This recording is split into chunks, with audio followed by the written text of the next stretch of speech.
Assalamualaikum warahmatullahi wabarakatuh. Perkenalkan, nama saya Herpendi. Saya selaku dosen di Prodi D4 Teknologi Rekayasa Komputer Jaringan, dan saya telah menjadi dosen di Politeknik Negeri Tanah Laut sejak tahun 2016 hingga sekarang. Mata kuliah yang saya ampu meliputi basis data, algoritma pemrograman 1 dan 2, pemrograman web 1 dan 2, pemrograman visual 1 dan 2, aplikasi mobile, multimedia, K3, hingga IT project. Semua mata kuliah tersebut telah saya dapat selama menempuh pendidikan S1 dan S2 Teknik Informatika. Selain ilmu yang saya dapat selama kuliah tersebut, peningkatan keilmuan terus saya lakukan, di antaranya dengan mengikuti pelatihan baik secara online maupun offline. Yang pernah saya ikuti, salah satunya ialah pelatihan seperti Android Developer yang merupakan program dari Kominfo, yaitu Digital Talent Scholarship. Untuk mendukung capaian institusi yang mana Politala mewajibkan setiap lulusan memiliki sertifikat kompetensi, maka saya selaku pengajar juga telah memegang beberapa sertifikat kompetensi. Di antaranya ialah Junior Programming, Junior Web Developer, Database Programming, Junior Mobile Programmer, dan Database Programming. Serta alhamdulillah saya sudah memegang sertifikat asesor kompetensi yang terlisensi BNSP. Pada kesempatan ini saya akan menjelaskan dan memaparkan mata kuliah yang saya ampu, yaitu basis data. Berikut saya tampilkan pemaparannya. Outline dari pemaparan ini berupa yang pertama penjelasan mata kuliah yang nantinya berisi deskripsi mata kuliah, kemampuan yang diharapkan, serta materi pembelajaran. Yang kedua, sistem dan metode pembelajaran yang berisi sistem pembelajaran, metode pembelajaran, interaksi antara mahasiswa dan dosen. Lalu, sistem penilaian mata kuliah, dan yang terakhir rekaman proses pembelajaran. Penjelasan mata kuliah. Mata kuliah yang akan saya bawakan dalam video nanti ialah mata kuliah basis data, yang mana memiliki deskripsi, membahas tentang bahasa-bahasa basis data, penggunaan bahasa SQL untuk mendefinisikan dan memodifikasi data, join, dan lain-lain yang semuanya terangkum pada basic SQL, intermediate SQL, dan advanced SQL. Nah, di dalam mata kuliah ini memiliki capaian pembelajaran yakni mahasiswa dapat memahami konsep basis data serta mampu mendesain basis data relasional dari hasil pemecahan masalah berdasarkan kasus yang diberikan baik secara mandiri maupun kerjasama tim. Dalam mata kuliah ini sendiri itu terdiri dari 16 kali pertemuan, yang mana yang akan saya bawakan dari materi ini untuk video pembelajaran yakni pertemuan kedua, yaitu model data. Kemampuan akhir tahap pembelajaran dari pertemuan 2 ini ialah mahasiswa dapat memahami IRD dan menggunakannya pada PHP MyAdmin secara tepat. Sistem pembelajaran. Sebelum COVID, pembelajaran dilakukan dengan membuka kelas offline atau tatap muka, penugasan, dan lain sebagainya lewat media classroom. Sedangkan setelah wabah COVID melanda, pertemuan migrasi menjadi digital menggunakan Google Meet, penugasan menggunakan Classroom, presensi menggunakan SIPADO, yaitu Sistem Informasi Akademik Terpadu Politeknik Negeri Tanah Laut. Metode pembelajaran. Dalam pembelajaran, kami membentuk tim teaching dan sepakat untuk metode pembelajaran menggunakan presentasi untuk teori, lalu praktikum menggunakan kasus sehari-hari yang relevan. Jadi, saya menggunakan metode problem atau project based learning.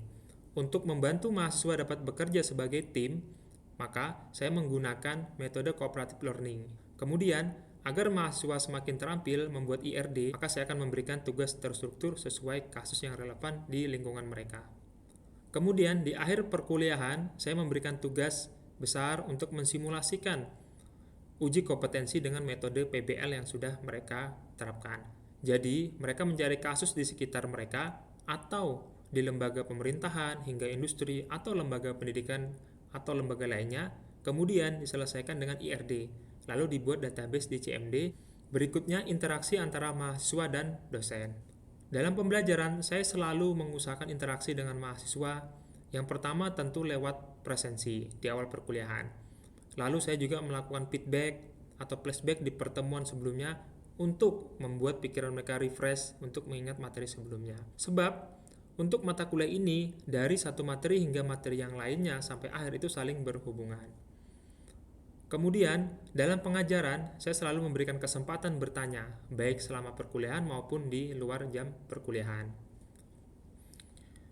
Selain dengan pertemuan secara offline atau pembelajaran seperti biasanya, saya menyediakan video-video tutorial di channel YouTube saya yang nanti bisa dilihat di akhir video pembelajaran.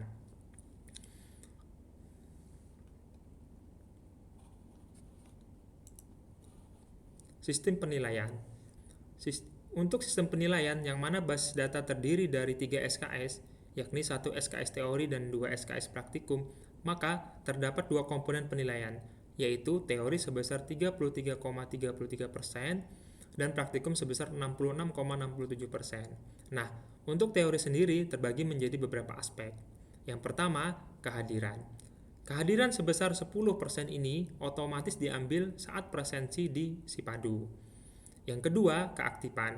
Ini juga sebesar 10%. Keaktifan ini merupakan partisipasi mahasiswa selama kuliah. Mereka aktif bertanya, aktif menjawab, dan diskusi selama perkuliahan. Untuk tugas sebesar 30%, UTS dan UAS masing-masing 25%. Sedangkan untuk praktikum itu terdapat 3 aspek. Laporan sebesar 20%. Nah, penilaian laporan ini saya ambil dari kesesuaian dengan template yang sudah saya sesuaikan dan konten atau substansi dari laporan yang mereka tulis. Sedangkan nilai kerja saat praktik itu sebesar 40% dan ujian praktikum sebesar 40%. Ini diambil dari pengerjaan tugas besar yang dilakukan dengan metode PBL yang telah diungkapkan tadi. Nah, untuk penilaian ini sendiri itu dapat dilihat oleh mahasiswa pada akun Sipadu masing-masing maupun pada akun Google Classroom-nya, sehingga kami menjunjung tinggi transparansi. Nah, kemudian untuk rekaman proses pembelajaran untuk materi kedua yakni IRD atau model data dapat dilihat pada rekaman berikut. Selamat menyaksikan. Terima kasih. Assalamualaikum warahmatullahi wabarakatuh. Terima kasih kehadirannya teman-teman. Hari ini kita masuk ke materi model data ya. Sebelumnya kita juga pernah membahas tentang lingkungan basis data secara umum. Teman-teman sudah familiar juga dengan istilah basis data ya. Basis data itu berasal dari database ya. Kalau bahasa Indonesianya basis data yang mana itu kumpulan-kumpulan data, yang mana kumpulan data itu nanti bisa kita kelola untuk keperluan menjadi sebuah sistem informasi. Untuk kemampuan akhir tahap pembelajarannya, teman-teman itu nanti diharapkan dapat memahami IRD dan menggunakannya pada PHP admin secara tepat. Jadi kita nanti secara praktiknya menggambar ya. Kalau ini kan teori penjelasan dari presentasi, nanti secara praktiknya menggambar. Setelah menggambar di kertas, kita akan buat gambar itu menjadi sebuah database di PHP admin.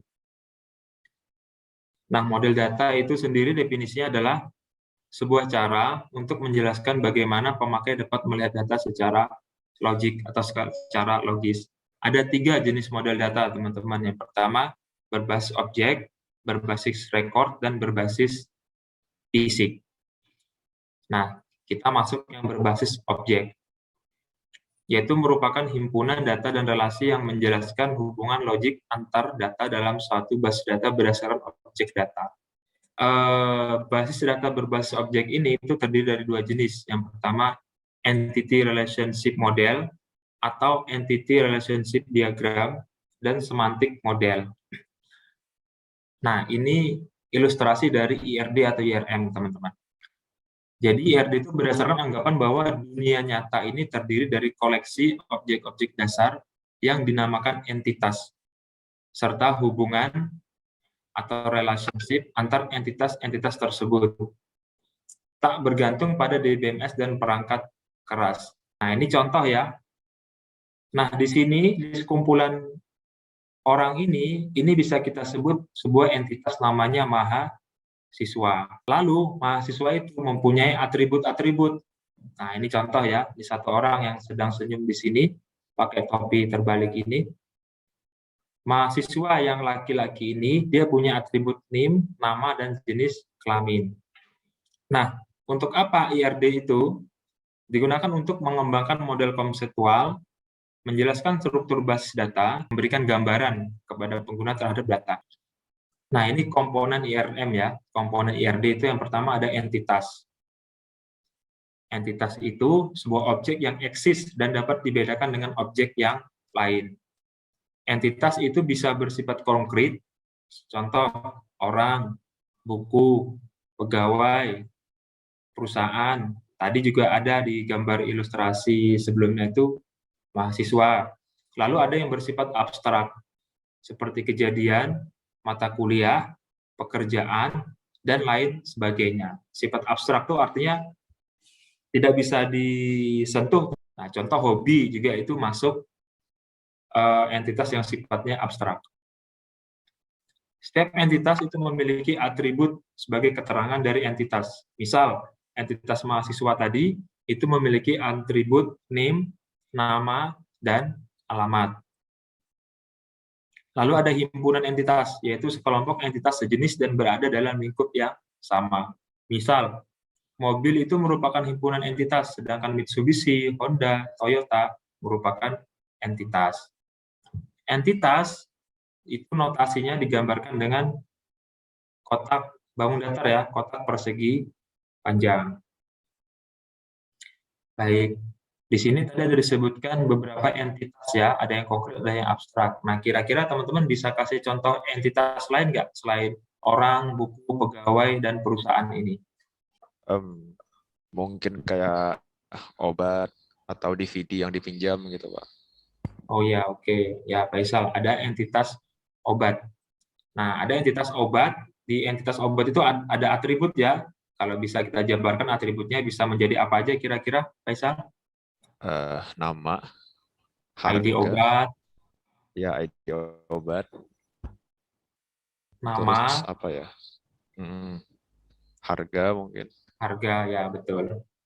Baik, terima kasih Faisal. Baik, kita lanjut ke atribut tadi. Atribut itu ciri atau karakteristik yang bermakna untuk mendeskripsikan entitas. Nah, untuk atribut sendiri, notasinya elips. Nah, ini contoh mahasiswa, entitasnya punya atribut NIM, nama mahasiswa, dan IPK. Selain ada entitas, atribut, itu di dalam IRD ada namanya relasi atau hubungan, yaitu menunjukkan adanya hubungan atau relasi di antara sejumlah entitas yang berasal dari himpunan entitas yang berbeda. Sebagaimana entitas, maka hubungan pun harus dibedakan antara hubungan atau bentuk hubungan antara entitas dengan isi dari hubungan itu sendiri. Contoh, misal dalam kasus antar entitas mahasiswa dan kuliah adalah mengikuti ya relasinya, sedangkan isi hubungannya dapat berupa nilai ujian. Hasil dari hubungannya berupa nilai ujian. Lalu hubungan digambarkan dengan diamond, dan hubungan ini akan memberikan konsekuensi. Ini contoh ya, customer memiliki tabungan. Kalau yang kotak ini tadi namanya apa, teman-teman? Entitas. Entitas habis. Kalau yang bulat elips ini? Atribut. Oke, betul. Jadi hanya ada 3 teman-teman ya, sederhananya IRD yang akan ada di slide berikutnya ya. Yang pertama ada kunci relasi atau primary key. Dasar penentuan PK adalah bahwa nilai-nilai rinci data dari atribut yang digunakan sebagai PK harus unik. Tidak mungkin ada nilai rinci data yang sama pada semua rekod dalam basis data. Dalam sebuah entitas nanti ada atribut-atribut. Satu atribut itu wajib dia sebagai primary key, teman-teman. Dan primary key itu nilainya harus unik. Unik itu artinya nggak boleh sama. Contoh, kalian tuh punya NIM ya. Nah, itu bisa dijadikan primary key. Contoh yang unik-unik lagi apa, teman-teman, yang kalian miliki di kehidupan sehari-hari? Apa, Monica? Monica ya? Nomor induk kependudukan. Oke, betul, Nik ya, nomor induk kependudukan. Kalau handphone juga ada yang unik, apa teman-teman? IMEI. Ya, betul, nomor IMEI. Nah, itu bisa dibuat primary key. Aturan lainnya dalam pembuatan primary key yaitu integritas entity. Artinya, nilai atribut yang dipilih sebagai PK tidak boleh nul dan setiap rekor yang ada dalam relasi. Ini contoh ya, NIM teman-teman. Kita belinya ada NIM. itu nggak boleh nilainya kosong. Jadi wajib ada isinya untuk primary key. Lalu nilai aturan ini menjamin bahwa semua rekod yang ada di dalam base data akan dapat diakses karena semua rekod diidentifikasi berdasarkan kunci yang unik. Lalu ada integritas referensial. Jika dua buah tabel direlasikan, maka primary key harus menjamin bahwa untuk setiap nilai primary key tertentu dalam tabel A, harus ada pula rekod dengan nilai PK yang sama pada tabel B. Nah, lalu ada namanya derajat atau kardinalitas relasi, yaitu menunjukkan jumlah maksimum entitas yang dapat berelasi dengan entitas pada himpunan entitas yang lain. Contoh, entitas pada himpunan mahasiswa dapat berelasi dengan satu entitas, banyak entitas, atau bahkan tidak satupun entitas dari himpunan entitas kuliah. Ada 4 ya. Kalau kita declare satu-satu itu ada 4 teman-teman. Tapi umumnya itu orang menyebutnya menjadi 3 derajatnya. Yang pertama one to one, yang kedua one to many. Nah, one to many dan many to one itu bisa dianggap sama saja ya, karena dia hanya dibalik saja. Lalu yang terakhir ada many to many. Nah, one to one konsekuensinya jika berelasi itu primary key salah satu tabel itu akan menjadi foreign key di tabel lainnya. Nah, lawannya primary key ada foreign key. Foreign key itu maksudnya, misal primary key di tabel A, dia akan menjadi atribut juga di tabel B dan dia berelasi. Maka tabel B itu primary key-nya tidak disebut primary key, tapi foreign key. Namun, di satu tabel itu wajib ada primary key. Kalau ada foreign key, berarti tabel itu dia punya 2 key. 1 key primary, 1 key-nya foreign. Nah, ini contoh one to one, itu bebas ya, primary key-nya mau diambil tabel yang mana. Kalau one to many, itu wajib primary key di tabel one, itu menjadi foreign key di tabel many. Dan sebaliknya, sedangkan many to many, dia membentuk nanti tabel baru, primary key di tabel one, dan tabel one satunya itu menjadi foreign key, bersama-sama menjadi foreign key di tabel many, yang tabel transaksi tadi. Nah, ini contoh ya, jenis-jenis hubungan. Yang pertama one to one. Di sini ada pasien memiliki satu buah tempat tidur. Nah, cara membacanya di sini boleh kata benda, boleh kata kerja, namun umumnya orang menggunakan kata kerja. Bisa saja pasien meniduri tempat tidur atau pasien memiliki tempat tidur. Seorang pasien hanya boleh menempati satu tempat tidur. Satu tempat tidur hanya boleh ditempati seorang pasien. Ini dibaca terbalik, teman-teman ya. Nah, ini maksudnya adalah di satu waktu yang bersamaan. Nanti kalau pasiennya udah keluar, baru boleh dia ditempati yang lain lagi. Oke, apakah ada pertanyaan sampai sini untuk one to one? Teman-teman, atau jelas? Jelas. Jelas ya. Nah, kalau jelas, coba nih yang lain. Satu contoh one to one. Pak, Ya, Monit. satu orang anak menaiki satu sepeda. Satu orang anak menaiki satu sepeda. Oke, boleh ya. Namun di sini harus kita beri keterangan bahwa sepedanya tidak punya boncengan. Ya, kalau punya boncengan berarti bisa dinaiki 2 orang. Nah, gitu ya. Terus, kalau sudah paham, kita lanjut ke satu ke banyak atau banyak ke satu. Nah, ini contoh nih, one to many. Satu kelas berisi banyak siswa. Nah, ini kalau dibalikkan dia menjadi many to one, teman-teman ya. Banyak siswa memiliki satu kelas. Contoh lainnya? Satu HP berisi banyak aplikasi.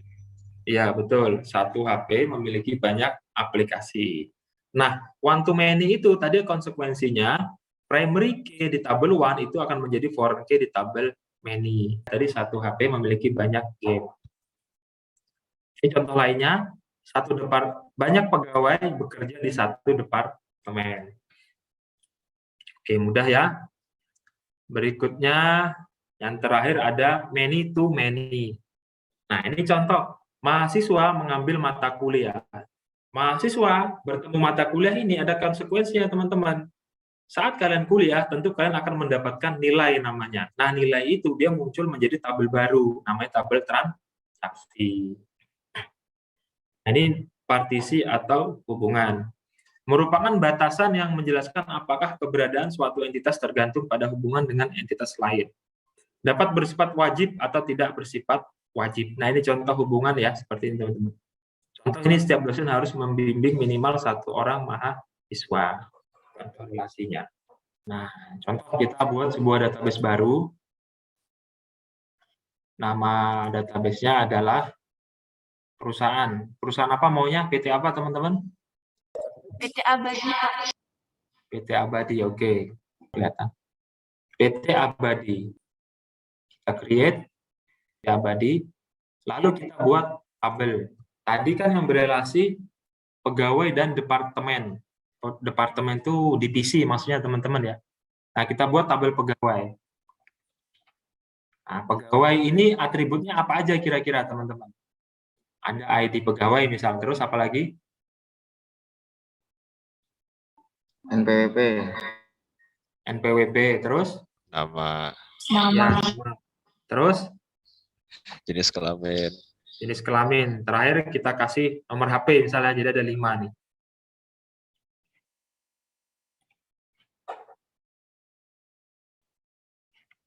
Nah, di sini kita buat ID pegawai. Sini nama, jika HP, lalu NPWP tadi. Nah, dia karena ID tadi primary key, maka harus kita kasih keterangan di sini ya, primary. Nah, nama itu dia sebagai teks ya, kita kasih 50. Kita isi 10 misal. HP ini kita buat teks saja. NPWP ini angka, kita kasih 14.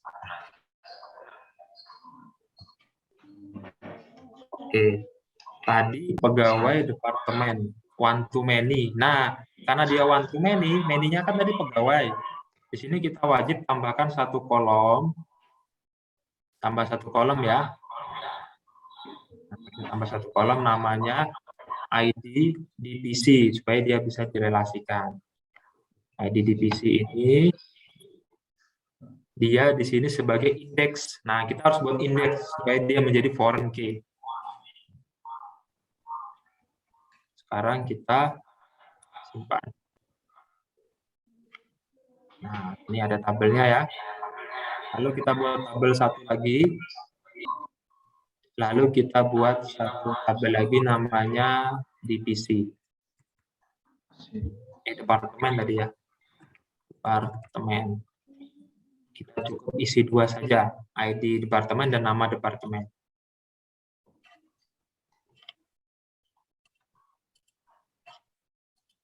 Ini harus sama.